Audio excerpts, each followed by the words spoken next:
இந்த 100ஆம் சங்கீதம் ஒரு ஸ்தோத்திர சங்கீதம். ஆண்டவரை உயர்த்தும்படி கொடுக்கப்படுகிற அழைப்பு. பூமியின் குடிகள் எல்லாரும் கம்பீரமாய் மகிழ்ச்சியோடு ஆனந்த சத்தத்தோடு அவருடைய சந்நிதியின் முன்பதாக வந்து அவருக்கு ஆராதனை செய்யும்படியான ஒரு அழைப்பு. ஆனால் எப்படி நம்முடைய ஆராதனை இருக்க வேண்டும், எது நம்முடைய ஆராதனையின் அடிப்படையாக இருக்க வேண்டும் என்பதை இந்த 3வது வசனம் தெளிவாக சொல்லுகிறது. கர்த்தரே தேவன் என்று அறியுங்கள், நாம் அல்ல, அவரே நம்மை உண்டாக்கி, நாம் அவர் ஜனங்களும் அவர் மேய்ச்சலின் ஆடுகளுமாய் இருக்கிறோம். நாம் கர்த்தரே தேவன் என்று அறியுங்கள் என்று இங்கே ஒரு கட்டளை கொடுக்கப்பட்டிருக்கிறது. ஆண்டவரை தேவன் என்று அறியும்படியான ஒரு வாய்ப்பு. இன்னும் சொல்ல வேண்டுமானால் உண்மையான ஆராதனை தேவன் யார் என்பது என்றும் நாம் யார் என்று அறிந்திருப்பதிலிருந்து துவங்குகிறது. மறுபடியும் சொல்லுகிறேன், உண்மையான ஆராதனை என்பது வெறும் பாடல்களை பாடுவது மட்டுமல்ல.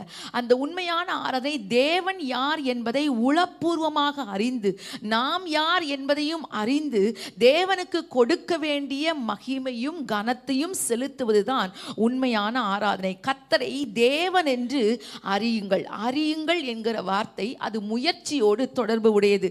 நாம் எதை அறிய வேண்டும்? ஆண்டவரை அறிய வேண்டும், அவருடைய வல்லமையை அறிய வேண்டும். இதே வசனத்தில் சொல்லப்பட்டிருக்கிறது, அவரே நம்மை உண்டாக்கினவர். He is the creator God. அவர் ஒரு வார்த்தை சொல்ல ஒன்றுமில்லாமையிலிருந்து எல்லாவற்றையும் உருவாக்குகிற வல்லமை பொருந்தியவர். அவருடைய வல்லமையை, அவருடைய அதிகாரத்தை, அவருடைய தனித்தன்மையை உணர்ந்து அவரை ஆராதிக்க வேண்டும், அவரை ருசிக்க வேண்டும். அதனால் தான் சொல்லப்படுகிறது, கர்த்தர் நல்லவர் என்பதை என்ன செய்ய வேண்டுமாம்?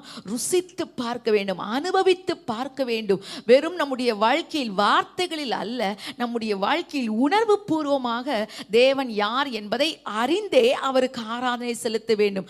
அப்படி ஒரு அறிந்து அவருக்கு ஆராதனை செலுத்தும் போது வேதத்தில் வசனம் சொல்லுகிறது, யோவான் 17வது அதிகாரம் 3வது வசனத்தில் இயேசு சொல்லுகிறார், ஒன்றான மெய்தேவனாகிய உம்மையும் நீர் அனுப்பினவராகிய இயேசு கிறிஸ்துவையும் அறிவதே நித்திய ஜீவன். அப்படியானால் ஆண்டவரை அறிதல் நம்மை நித்திய ஜீவனுக்கு நேராக நடத்துகிறது. ஆண்டவரை, இயேசுவை, தேவனை அறிதல் நம்மை நித்திய வாழ்க்கைக்கு ஆயத்தப்படுத்துகிறது. அவரை இன்னும் அறிய அறிய, அவர் இன்னார் என்று ருசிக்க ருசிக்க நம்முடைய வாழ்க்கையை அவர் மாற்றுகிறார். இந்த அனுபவம் தான் நம்மை ஆராதனைக்கு நேராக நடத்துகிறது. வெறுமனே ஆராதனைக்கு வந்து பாடல்களை பாடி நம்முடைய மனது சந்தோஷம் அடைவதை காட்டிலும் அதிகமாக, ஆண்டவரே, நான் நீர் யார் என்பதை என் வாழ்வில் ருசித்திருக்கிறேன், அதை அனுபவிக்கிறேன், அதை அனுபவிப்பதனாலே நான் உம்மை உயர்த்துகிறேன் என்று சொல்லும்போது உண்மையான ஆராதனை நம்முடைய வாயிலிருந்து மட்டுமல்ல, நம்முடைய இருதயத்திலும் இருந்து வருகிறது.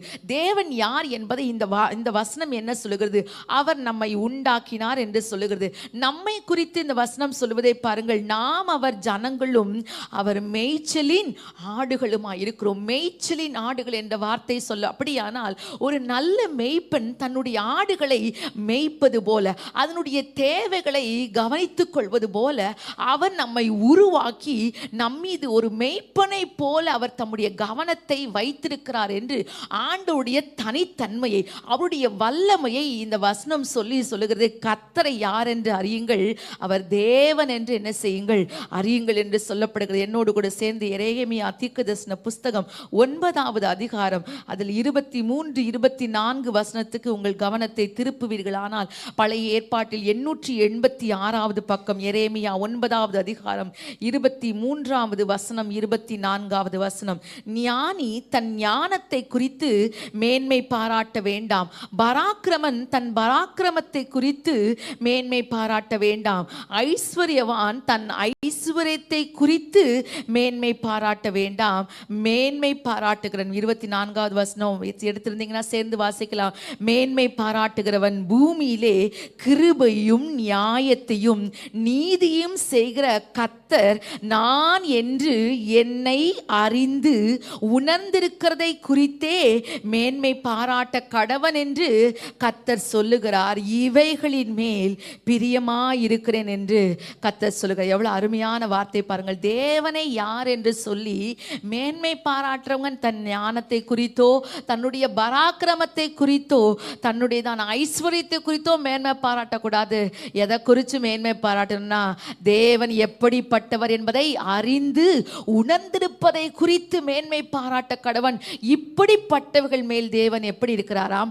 பிரியமாய். நாம ஆண்டவரை அறிந்து கொள்ள வேண்டும் என்று விரும்புகிறோம். நிறைய நேரத்தில் நம்ம நினைப்போம், நம்மளை பற்றி எல்லாத்தையுமே ஆண்டவருக்கு நல்லா தெரியணும்னு நினைப்போம். அப்படித்தான் தெரிந்திருக்கிறது. அதனால தான் வேத வசனம் யோவான் சுவிசேஷம் அது 10வது அதிகாரம் 15வது வசனம் சொல்லுகிறது, நான் என்னுடையவைகளை அறிந்தும் என்னுடையவைகளால் அறியப்பட்டும் இருக்கிறேன். அப்படின்னா ஆண்டவர் நம்மை அறிந்திருக்கிறார். நம்முடைய உட்காருதலை, எழும்புதலை, நம்முடைய எல்லாவற்றையும், நம்முடைய நினைவுகளை தூரத்திலிருந்து அறிகிறார். எல்லாவற்றையும் அவர் நம்மை குறித்து அறிந்து வைத்திருக்கிறார். ஆனால் அந்த ஆண்டவரை குறித்து நாம் எவ்வளவு அறிந்திருக்கிறோம்? வேத புஸ்தகம் வேறு ஒன்றும் அல்ல. இந்த வேத புஸ்தகத்தில் தான் தேவன் தம்மை வெளிப்படுத்தி இருக்கிறார். தாம் யார் என்பதை ஆண்டவர் வேறு எங்கும் சொல்லவில்லை.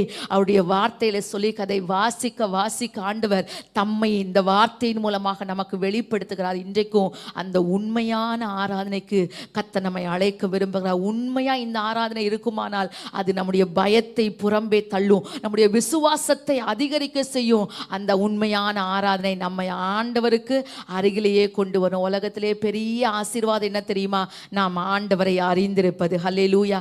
சர்வத்தையும் படைத்த ஆண்டவரை நான் அறிந்திருக்கிறேன், அவர் இன்னார் என்று பவுல் சொல்வதை போல நான் விசுவாசித்திருக்கிறவர் இன்னார் என்று அறிந்திருக்கிறேன். ஒரு தடவை சொல்லாமா? நான் விசுவாசித்திருக்கிறவரை இன்னார் என்று நான் அறிந்திருக்கிறேன். அவ்வளோ பர்சனலா என் ஆண்டவரை எனக்கு தெரியும். எது அவரை காயப்படுத்தும், எது அவரை சந்தோஷப்படுத்தும், எது என்னை குறித்து அவருடைய நோக்கம் என்று எல்லாவற்றையும் அறிந்து கொள்ள கர்த்தர் நம்முடைய கண்களை திறப்பாராக.